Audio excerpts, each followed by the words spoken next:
Los escucho y los escucho pues optimistas. Déjenme utilizar esa de la situación de la oposición en este momento, cuando a lo largo de la semana más bien lo que hemos escuchado es que sí existe un electorado opositor, eso ¿no? Que puede ser entre el 40 y 46% del electorado, depende si usas la presidencial, si usas la de Congreso. ¿No? ¿Me dejas ponerme gramsciano antes de que empiece Damián? Sí. Lo que pasa es que en política necesitamos perseguir el pesimismo de la inteligencia y el optimismo de la voluntad. ¡Ay! No, pues ya nos mató con esto, pero...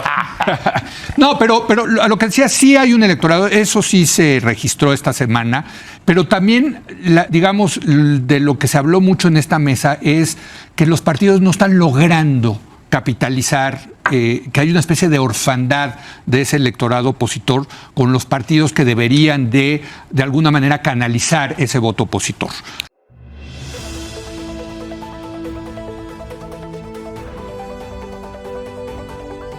No aguantó más Leo Zuckerman e invitó a cada uno de estos representantes de los partidos políticos de oposición del PRI con Rubén Moreira, mano derecha de Alejandro Moreno Cárdenas, tremendo cinicazo y corruptazo, ahora tratando de tergiversar las palabras y cambiar todas las palabras de nuestra presidenta, la doctora Claudia Sheinbaum Pardo, y saliendo a culparla por este tema de las protestas o de la violencia en Los Ángeles, en los Estados Unidos. Y bueno, mis estimados peroneros, Damián Cepeda, que es un panista en retiro, no tiene ningún cargo, simplemente sirve como vocero por parte de estos panistas, y también ahí estuvo presente ni más ni menos que Gibran Ramírez de Movimiento Ciudadano, que como bien siempre se lo dice Arturo Ávila, diputado federal de Morena, pues simplemente sirven para las elecciones, que con sus cancioncitas pegajosas y con sus tenis naranja es lo único que aportan. Por eso los reúne en esta mesa de debate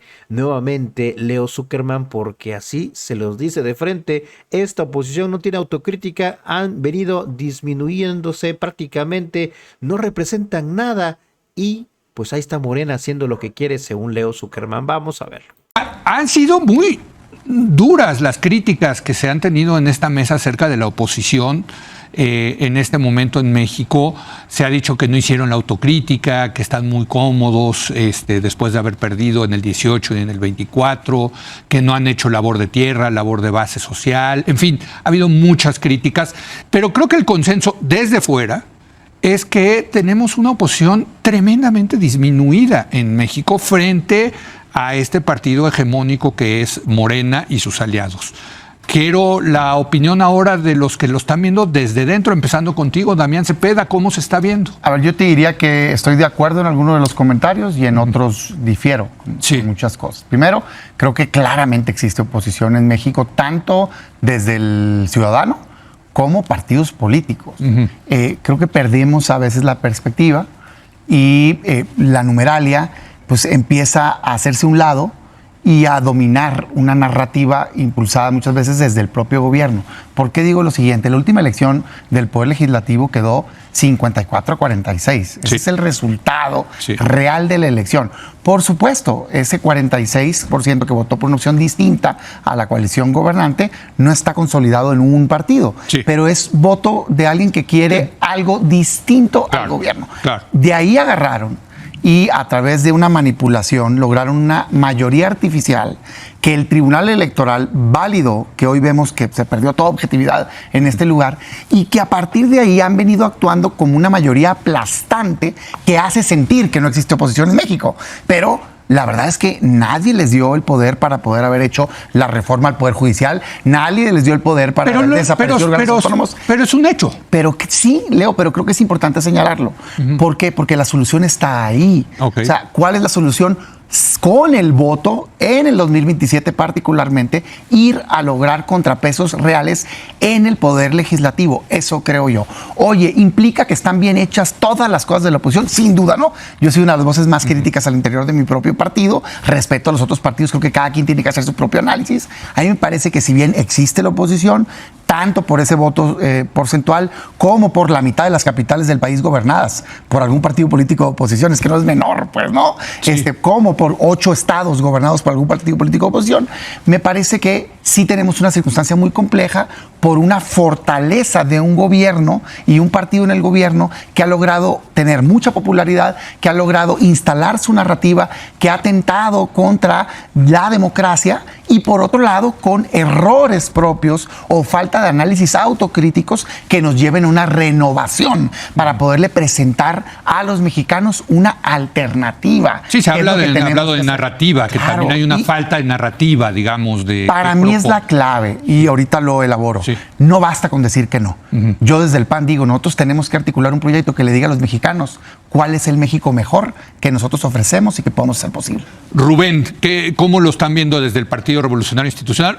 Digamos, una de las críticas es, pues este grupo que controla el partido, donde estás tú, pues se quedó con el partido después del 24, cuando debió de haber habido una renovación, digamos, del partido por los malos resultados. Pero, en fin, ¿cómo se ve eso? A ver, a lo que ha dicho Damián, yo voy a agregar algo, pero primero, todos los partidos tenemos que hacer reflexión en cualquier momento y en todo momento, revisar nuestras cosas, ver hacia adelante, confrontar ideas al interior, y creo que eso se tiene que hacer siempre. La oposición no solamente está en los partidos, está en la población. Ya nos dijo unas cifras interesantes Damián, pero faltan dos elementos. Uno es la acción del Estado, del régimen que tenemos hoy, que está avanzando en disminuir libertades, en apropiarse del poder, no tiene pudor, porque su 54% lo tradujo en 75% de escaños, y sin pudor alguno, sin saber que no tenía el respaldo de la población, pues deshizo el Poder Judicial, deshizo los órganos autónomos. Hay algo de cinismo o falta de pudor, porque lo hace todo esto sin el menor recato. No hay esa conciencia de que no cuenta con el país. Y la tercera, hay que también ponerlo sobre la mesa. Creo que todavía faltan condiciones objetivas y hasta subjetivas para que brote la oposición como lo es. Me encanta cuando se pone marxista. Sí. Gramsciano, mejor. Pero déjame te digo que sí falta eso. Sí. A ver, hay una ilusión monetaria en este país de que las cosas están bien. Sí. Producto de tres situaciones. La primera, se magnifica un aumento al salario mínimo, que en realidad fue para muy pocas personas, pero se magnifica en los medios y todo esto.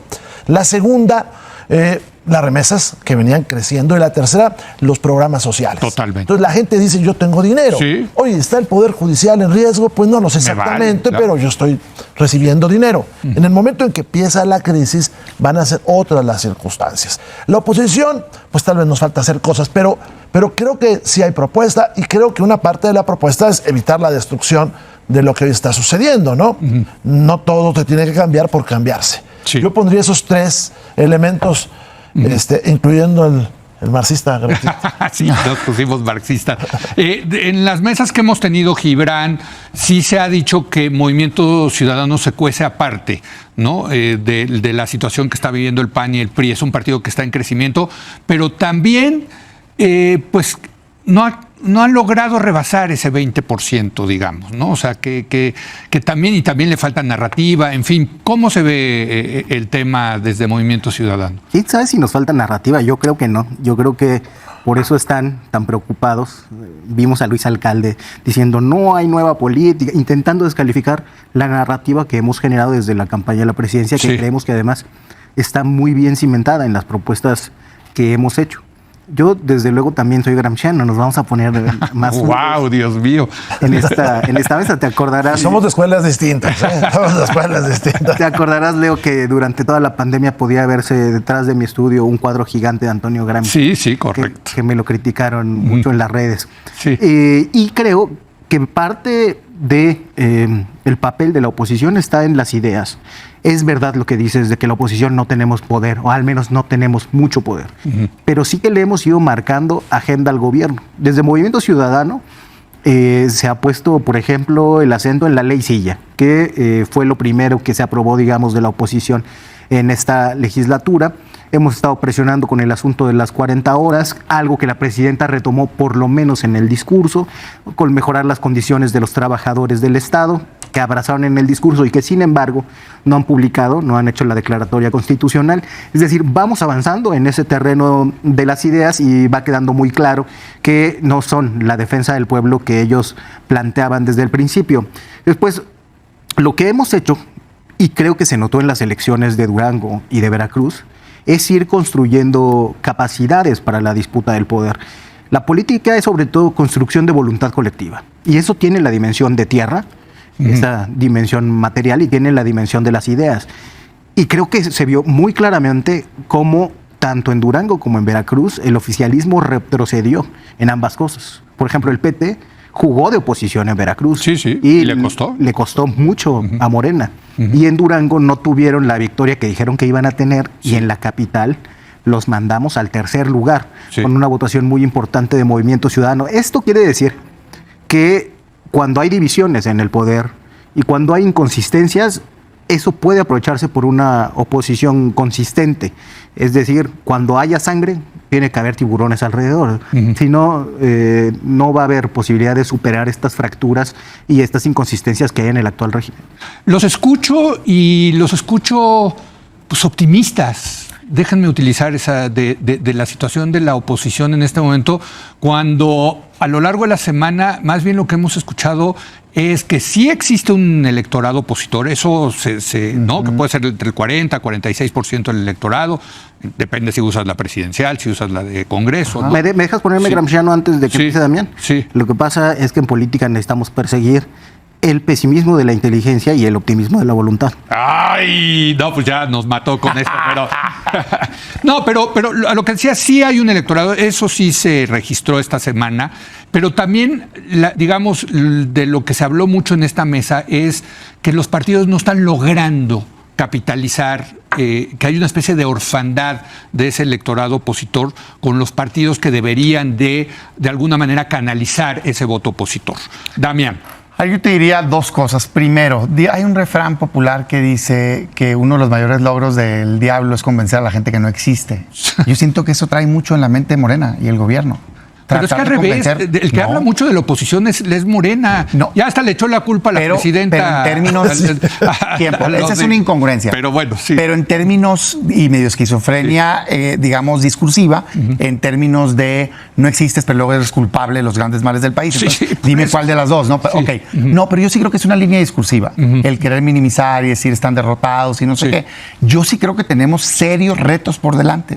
Sin duda, déjame hablar desde el PAN, cada quien hablará desde su punto de vista. Para mí, las decisiones que se tomaron a partir de la derrota del 2018 fueron negativas. O sea, nos llevó de 11 gobiernos estatales, que es lo que entregamos como dirigencia. Veníamos de una época de 3 años donde ganamos 11 gobiernos estatales y después pasamos a perder de 11 a 4. Entonces yo lo que digo es, a ver, ¿el PAN qué tendría que hacer en este momento? Y por cierto, el mismo grupo sigue al cargo del partido. Pues no, porque yo era dirigente que entregué y yo era la voz más crítica de la dirigencia. Pero luego, posterior. digamos, el grupo de Anaya agarró al partido. Yo creo que esa es una simplificación enorme. Porque, digamos, pero cuéntanos el chisme, es que pensábamos que eran del mismo grupo. Definitivamente yo era la voz más crítica de la dirigencia anterior. Pero sí se sientan a que creo que era, yo digo, claro, con cualquier persona platico, pero Marco Cortés estoy hablando, no estoy hablando, definitivamente yo soy un crítico abierto, público, pues. Sí, lo haces. O sea, yo no comparto las decisiones que se tomaron, no soy enemigo de nadie, simplemente no comparto, pues, el rumbo que tomó el partido y creo que la evidencia nos dice que fue equivocado.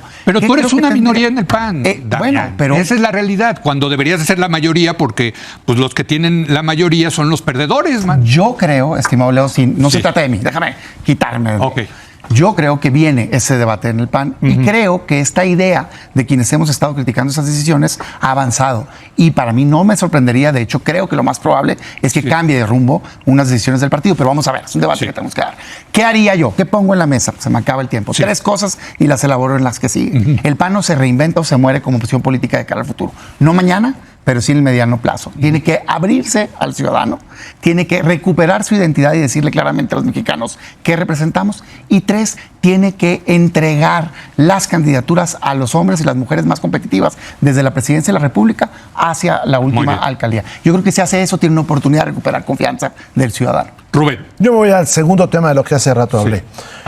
Resultaba que vivíamos en una democracia donde había pudor, donde respetábamos ciertas reglas, donde no nos excedíamos nadie en determinados límites. Y así pensamos que iba a ser a partir del 18. Y resulta que no fue así. O sea, hay un gran cinismo. En la elección del 21, las oposiciones avanzan, unos juntos y otros separados, pero avanzamos. Luego viene el 22 y ahí el jefe del Estado mexicano decide intervenir. Y pongo el ejemplo de Hidalgo, ¿no? Donde se mete brutalmente a la elección. Y no se diga en el 24. Desde ofertas que luego nunca cumplió, alguna señaló, creo, hace rato Gibran, esta del salario mínimo profesional y del salario mínimo garantizado, que no se ha publicado, y es claro, México está quebrado y no lo puede enfrentar. Hasta atacar a los candidatos opositores, mofarse de ellos. Y si nosotros vemos el gasto público... Bueno, lo que le hizo Xochitl Gálvez. Es terrible, ¿no? Eso no se hubiera pensado de Peña Nieto, ni de Felipe Calderón, ¿no? Y luego el gasto que se deja caer en el proceso electoral, tremendo, que hoy tiene, por cierto, pues atado de las manos a la presidenta Sheinbaum. Yo soy aliancista. Momentáneo. Porque hoy tenemos que enfrentar a el poder, que se está recomponiendo. Hay signos claros que del día que fue la elección, ahora ya se recompuso la alianza Verde, PT, Morena, y que lo vamos a ver actuar la próxima semana. No soy de las alianzas totales, creo que deben ser estratégicas, pero el primer punto es defender la democracia.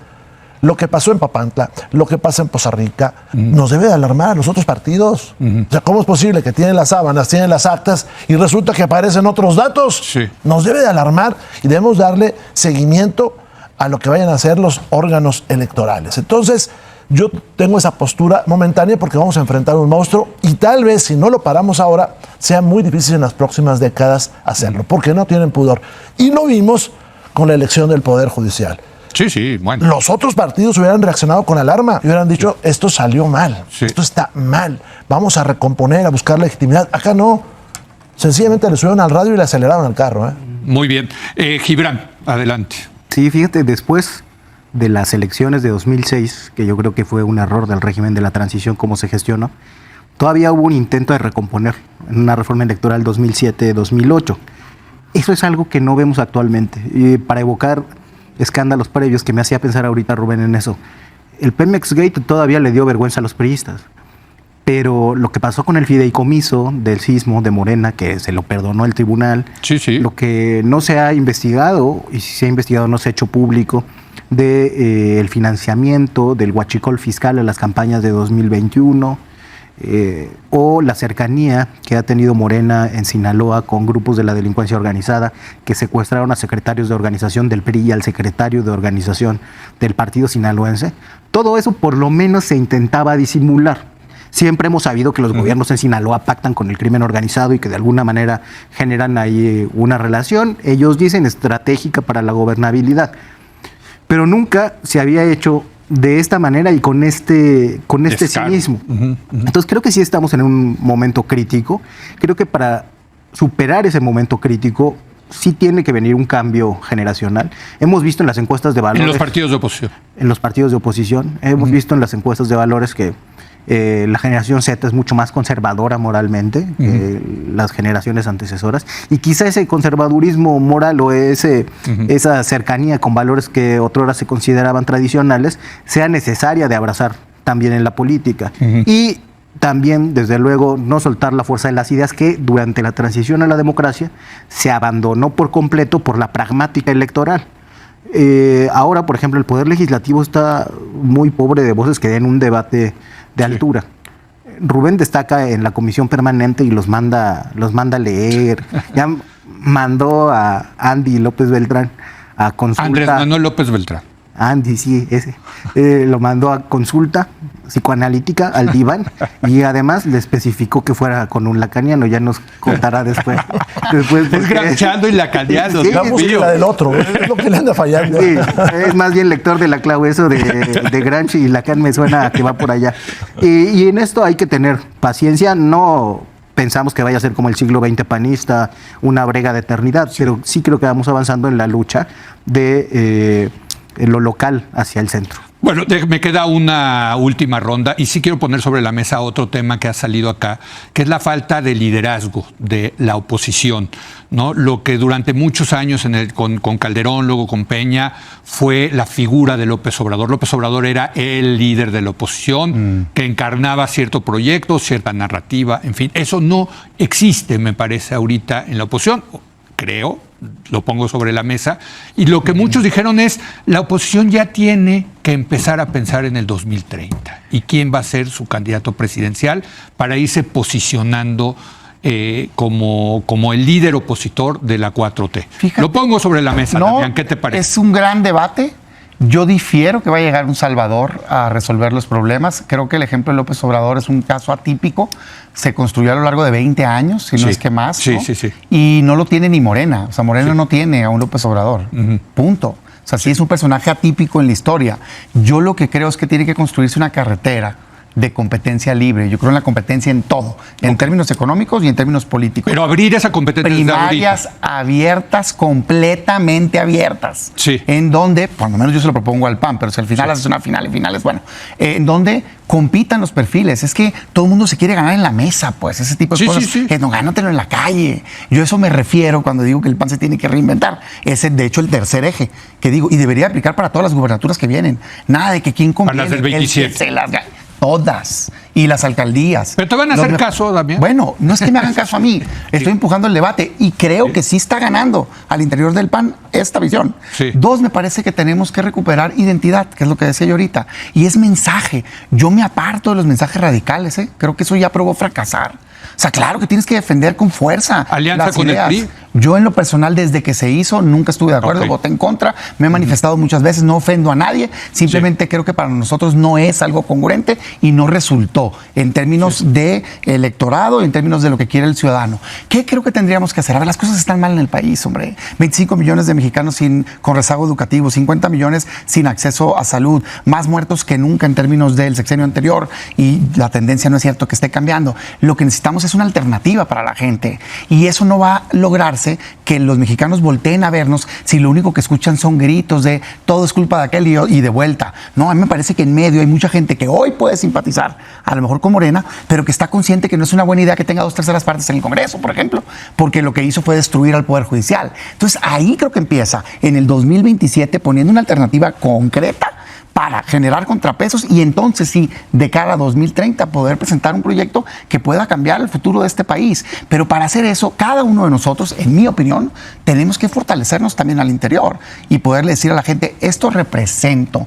esto te propongo para este país. Al día de hoy, cuando menos en el PAN, yo no veo claro, no creo que la gente tenga claro qué representamos, precisamente porque nos unimos en un muégano con otras fuerzas políticas. Respeto, simplemente creo que es momento de decir, estos somos, aquí está un proyecto y vamos para adelante. Bueno, y tú, Rubén, creo que estás a favor de las alianzas, bueno, por lo menos estratégicas, ¿no? Pero, y te diría también este tema del liderazgo, ¿no? De que la gente no siente que haya líderes de oposición que los represente. ¿Qué nos dices? A ver, rápido de todo. Sí. El 2030 está enfrente y hay que visualizarlo. Yo no creo mucho en los mesías terrenales porque terminamos como ahora andamos, ¿no? Sí. Incluso Morena no sabe qué hacer con el suyo, ¿no?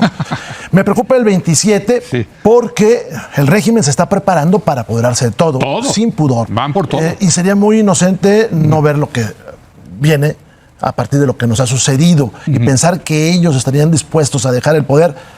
Yo no lo veo. O sea, tendremos que hacer algo juntos. Soy aliancista porque entiendo a Damián. Dice, no fueron los mejores resultados, pero pudieron haber sido peor tal vez si íbamos separados. Pero hoy tenemos enfrente la necesidad de proteger la democracia. Puse los dos ejemplos más recientes. También pongo el triunfo en Durango. Haber ido juntos, PAN y PRI, nos permitió ese resultado. Pero tenemos que defender el 2027. El 2027 es importante porque si nosotros ganamos el Congreso, la Cámara de Diputados, varía el presupuesto.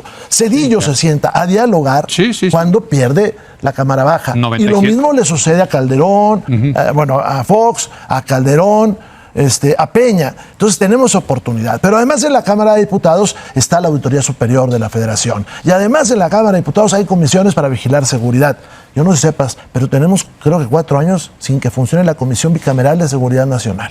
La más importante no ha funcionado. Y de ahí para abajo. Entonces tenemos que ver el 27 enfrente de nosotros. Los partidos tendremos que hacer nuestro ejercicio. Sería muy soberbio decir que todo marcha bien. Pero también hay que decir que el régimen ha atacado todo tipo de liderazgos. Hay, creo que 40 líderes de opinión, comentaristas que desaparecieron de los medios y que, por ejemplo, el Canal 11 desapareció su mejor programa. Entonces, el régimen está tratando de destruir todo. Milenio nada más perdió como 23, ¿no? A lo largo del... Sí, están apretando. Sí. Y eso también lo hacen con los dirigentes de los partidos. ¿Cuándo hemos visto que el jefe del Estado mexicano arremetiera contra los presidentes de los partidos? Creo que ayer fue contra Jorge. Pues eso no lo habíamos visto. Entonces, eso delata la intención de no irse. No, quieren destruir a la oposición. Y nosotros tenemos que ver la forma más inteligente de enfrentarlo. Y lo primero es dialogar entre nosotros y luego decidir los rumbos que además le tocan a las dirigencias. Eso que, por cierto, podrían cambiar la Constitución para... Hay una idea propuesta por López Obrador de quitar los plurinominales. Sí, claro. Lo cual eso haría que tuvieran... El 80%. Pues, el 80% de la Cámara o más. de Diputados. O sea, y si te apuras... Sí. A desaparecer las entidades federativas, ¿eh? No, a ver, ve el federalismo del siglo XIX y el que hoy tenemos. Sí, bueno, por eso. O sea, pueden venir todavía cambios a las reglas que concentren aún más el poder y la pregunta es qué va a hacer la oposición, pero bueno, te toca ya rematar este debate, Gibran. Bueno, ahí la gran inspiración del obradorismo es el echeverrismo y probablemente las partes más feas del echeverrismo, ¿no? De la unanimidad política, si bien tuvo prácticas de cooptación con las juventudes de entonces, las juventudes del 68. Y esa ambición de control, digamos, en un contexto como el que hay ahora de un Estado debilitado, lo único en lo que ha derivado ha sido en dureza con las oposiciones e incapacidad de gobernar. Entonces también por ahí creo que nosotros tendríamos que partir de un diagnóstico, no solamente repensar a la oposición, sino el programa político que debe impulsarse. Sí. No es regresar a la transición, a la democracia y su régimen, porque eso nos trajo hasta donde estamos ahora. Tenemos que repensar el pasado reciente y plantear un horizonte de futuro nuevo. Yo creo que estamos construyéndolo en Movimiento Ciudadano. Creo que, la verdad, yo nunca había estado en un partido que construyera vida orgánica discutiendo ideas con internos y con externos. Creo que eso ha tenido muy buenos resultados en las reformas que hemos propuesto. Creo que eso es lo que nos ha traído a ser la única fuerza de oposición en franco crecimiento, en ser la segunda fuerza política del país, sí todavía muy por detrás de Morena, pero creciendo. Y según lo que ha publicado el Pew Research Center, aunque no quiera Damián Cepeda... Pues no son la segunda fuerza del país, pero está bien. Pues, tenemos. Sí, pero, yo respeto su tiempo. Que mi cara diga lo que piensa. Hay que ver lo que dice el Pew y el resultado, el número de votos de estas elecciones que pasaron. Ahí, sencillito. Damián se lo sacaría con el convenio de coalición de Durango, como ahorita le hizo caras también a Rubén. No. Y bueno, además de eso, no, estamos hablando de la fuerza social que tenemos. La última elección nacional, ¿cuánto? Bueno, juntémonos todos, hombre, y saquemos del poder a Morena. Juntémonos todos y saquemos del poder a Morena. Yo creo que tiene que avanzar. Creo que tiene que avanzar esa visión, que lo estamos logrando, que esa condición de ser el segundo partido con más aceptación nos permite un rango de crecimiento mucho mayor por fuera del rechazo mayoritario que tienen los otros partidos de oposición, que también tendrían que reformarse. Yo, por ejemplo, le sugiero al PRI que deje los colores y las siglas y se reformule, intenten generar esa visión de algo nuevo, porque hasta que no suceda eso y un proceso de reforma o el proceso de reforma que dice Damián, aunque me quedan mis dudas porque los padroneros pueden tomar las ambiciones democráticas como ya ha sucedido en el PAN, hasta que eso no suceda, no habrá oportunidad de plantear un nuevo bloque histórico, diría Gramsci. Pues miren, déjenme decirles que ha sido un debate muy interesante el que hemos tenido a lo largo de esta semana.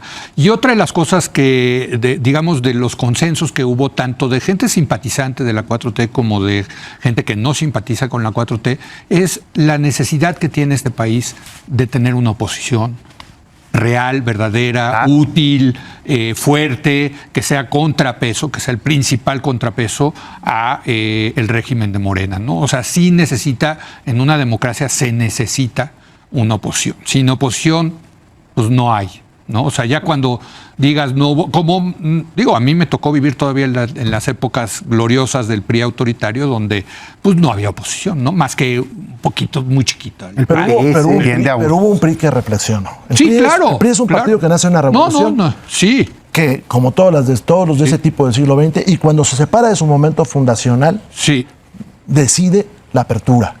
No, Sabe no, que está bueno, votando. y Pero obviamente... el problema es que esto no va a pasar con ellos. Y te voy a decir, o sea, yo siempre le he reconocido al PRI la capacidad de reinventarse y de discutir y de abrir, de estar dispuestos a abrir junto con el PAN y junto con la izquierda el sistema político, lo cual permitió la transición a la democracia. No hay duda al respecto, ¿no? Empezando por don Jesús Reyes Heroles en aquella...